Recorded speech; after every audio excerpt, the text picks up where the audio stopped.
All right, scientists, we are at our second to our last video.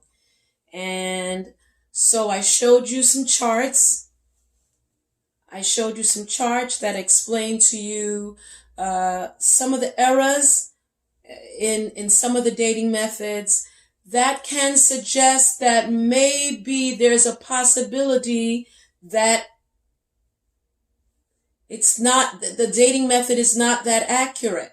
Okay, so now there was a question that I asked earlier, and we want to try to answer that.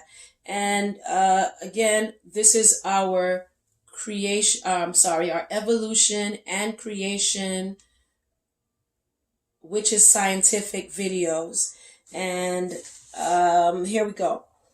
Some of the questions that were asked, I just want to get some comments from, we had creationists asking questions and we had evolutionists answering some of them. So here's one of them.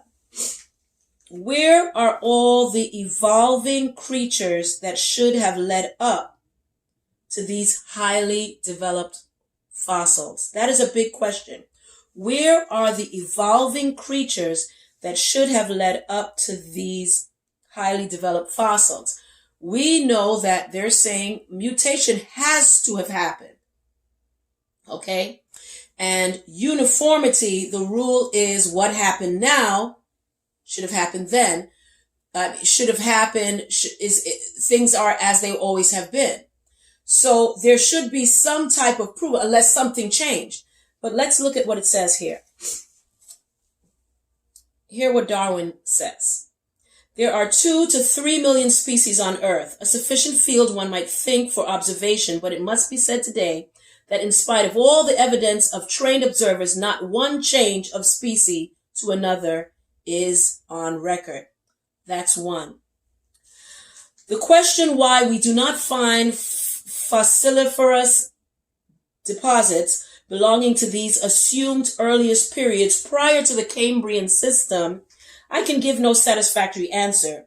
The case at present must remain inexplicable, and may be truly urged as a valid argument against the views here entertained. That's Darwin, one of the founders of evolution. How amazing. He admitted having no way to defend his theory. Here's Dr. Daniel Axelrod. One of the major unsolved problems of geology and evolution is not being able to find, again, this part I'm paraphrasing because it doesn't say it here, but not being able to defend the theory is one of the major unsolved problems of geology and evolution. That's in Science, July 4, 1958. Okay, and Darwin's confession was in one of his books. It's page 309 of Origin of Species. And the other one where Darwin confessed was in Life and Letters, volume 3, page 25. So now let's go on to other ones.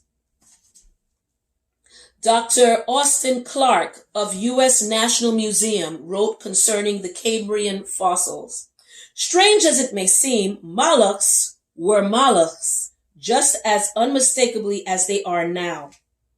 And that's in the New Evolution Zoogenesis, page 101.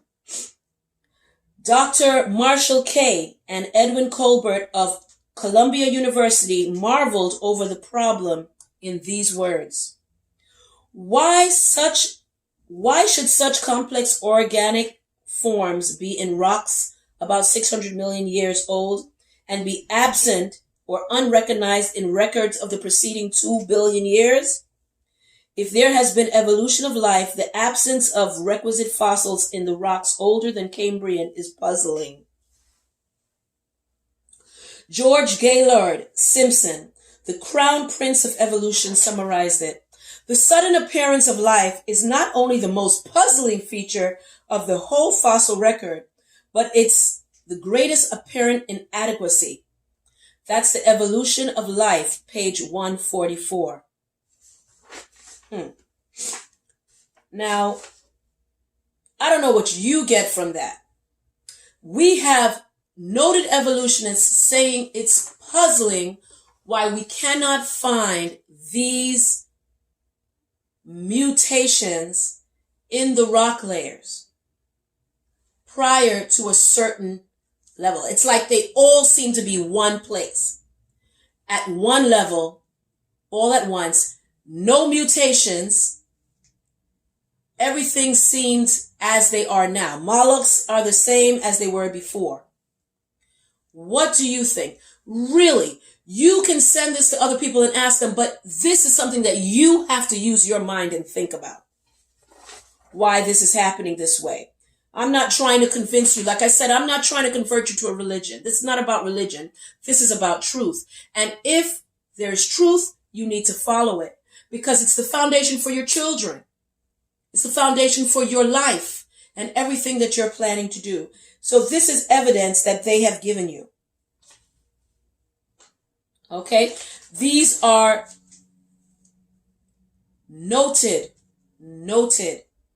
and very popular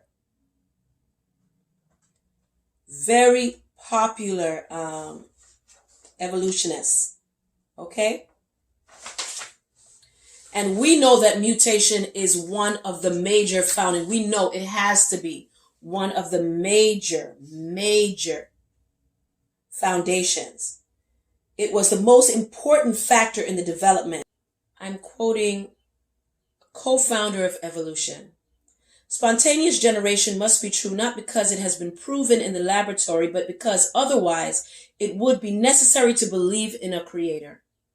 That was Ernest Haeckel, a co-founder of evolution. He was so much a supporter of Charles Darwin that he faked evidence. He faked an embryo of a dog and of a human and doctored it to support his theory. He was convicted of fraud by his peers. Although that happened, his pictures are still in our books. Evolution is unproved and unprovable. We believe it because the only alternative is special creation, and that is unthinkable. That was Sir Arthur Keith. Even though Haeckel was found to be a fraud by his own university, his theories are still in our books 130 years later. Why is there? There seems to be an agenda behind what they are suggesting. Listen to this quote.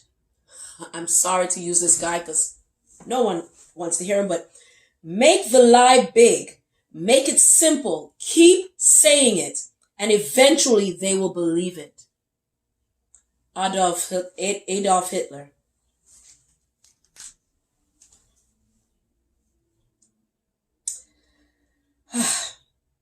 I myself am convinced, and I've quoted this before, but listen to this. I myself am convinced that the theory of evolution, especially the extent to which it has been applied, will be one of the greatest jokes in history books of the future.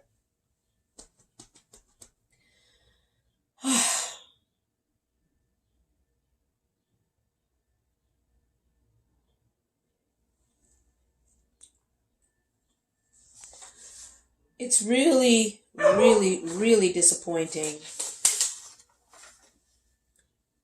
that we pretty much have been indoctrinated. And we're so convinced and gung-ho, and the very starters of it have admitted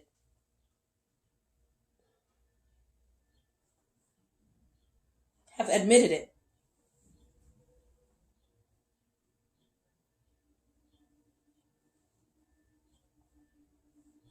It's very disappointing, and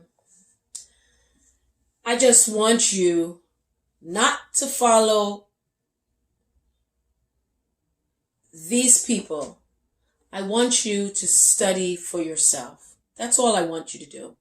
Study for yourself, because it is clear to me that regardless of what they put in your minds right now, some people may be carried away by their own lust, things that their own agenda, things that they want to do. things that they want to accomplish for themselves, things that they want to achieve, and they feel like the truth might be in their way. But if they're honest and they really want truth, they're going to look at things not from a biased standpoint, but from a neutral standpoint. That's what I'm doing. And this is what I'm finding. And it's more supporting one way than the other. So I just want to encourage you for yourself. Not to take my word for it, study for yourself. Don't take anyone else's word for it, but study for yourself. Like I said, when you go to the doctor, no one else can do your physical for you. This is for your life. You got to do this for yourself. Thank you.